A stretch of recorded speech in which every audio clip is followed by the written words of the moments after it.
रोजगार छीन लो, सब रोजगार दे पाना है, सब छीन लो,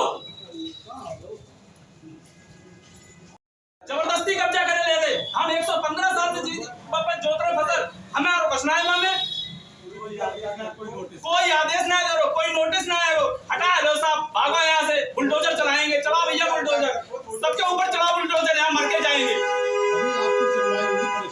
कोई सुनवाई करने वाला नहीं है, शासन में कोई सुनवाई करने वाला नहीं है। सब आत्महत्या कर लो, सब मर जाओ, सिर्फ अमीर जिएंगे बस, गरीबों का कोई सुनने वाला नहीं है पूरी दुनिया में।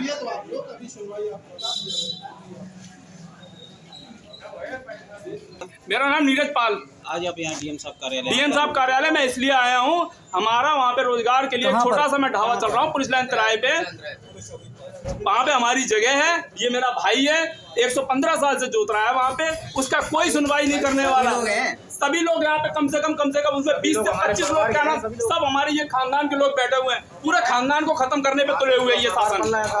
उस पे हमारा उसका हमारे घर वाला सभी का परिवार वहाँ पे पल रहा है, सब्जी लगा रहे, रेडी पटड़ी वाले, उनसे कह रहे हैं कि तुम अपने यहाँ से भागो, जेसीबी चलाने के लिए धमकी दे रहे हैं। अरे कुछ तुम्हारे पास नोटिस है क्या है? कुछ कोई सूचना नहीं, कुछ नहीं, कोई सूचना नहीं दे रहा, कोई कुछ नहीं कह रहा कि बस हटाओ, बुलडोजर चलाएंगे साहब।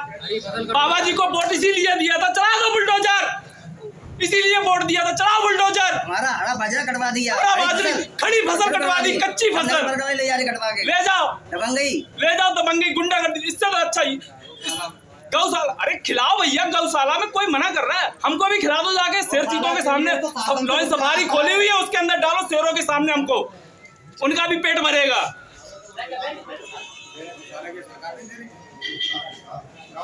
सरकार दे रही है, जबरदस्ती कब्जा करना है, करो साहब, कब्जा करो, हमारे ऊपर बुलडोजर चलेगा, उसके बाद में बुलडोजर चलेगा। चलाओ पहले मेरे ऊपर बुलडोजर, सब वहीं लेटेंगे चल के, वहीं पे चलाओ बुलडोजर, कितना बुलडोजर की ताकत है।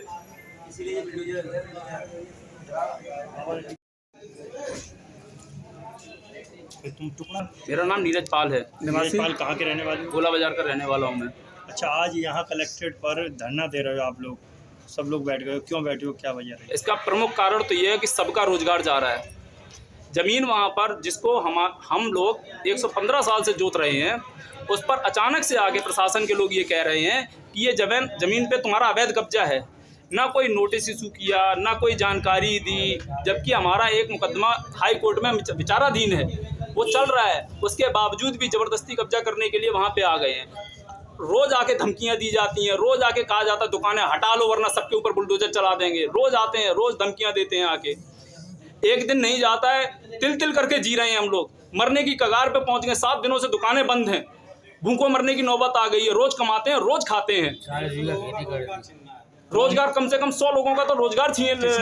किसने फसल कटवाई है? फसल कटवाने में श्याम गुप्ता, लेखपाल हमारे यहाँ के जो हैं उन्होंने, और उसके अलावा तहसीलदार साहब अभी आके क्या ना, जब उनसे पूछा गया नोटिस की तो वो भाग खड़े हुए एकदम से, उन्होंने कोई जवाब नहीं देना उचित समझा, उन्होंने वो भाग खड़े हुए।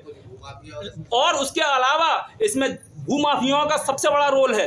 भूमाफिया जबरदस्ती कब्जा करवाना चाहते हैं, अब वो शासन के माध्यम से, प्रशासन के माध्यम से, इसका मुझे कोई वो नहीं है, लेकिन इसमें भूमाफियाओं की पूरी संलिप्तता है। आप लोग क्या चाह रहे हैं? मैं ये चाह रहा हूँ कि हमारी जगह पर जो भी लीगल है वो आप करवाइए। हम ये नहीं कह रहे हैं कि अगर हमारा वहाँ पे रोजगार चलता है, कोई नोटिस दीजिए, हमको हटाने का कोई प्रक्रिया एक होती है, वो प्रक्रिया का पालन करिए। हमसे कोई नोटिस का नहीं, कोई प्रक्रिया का पालन नहीं करना है, बस कि आए और बुलडोजर चला देंगे। आप लोगों की फर्दें तो निकलती होगी ना? हाँ, फर्दें निकलती हैं, नोटिस मुकदमा चल रहा है हम लोगों का इलाहाबाद से।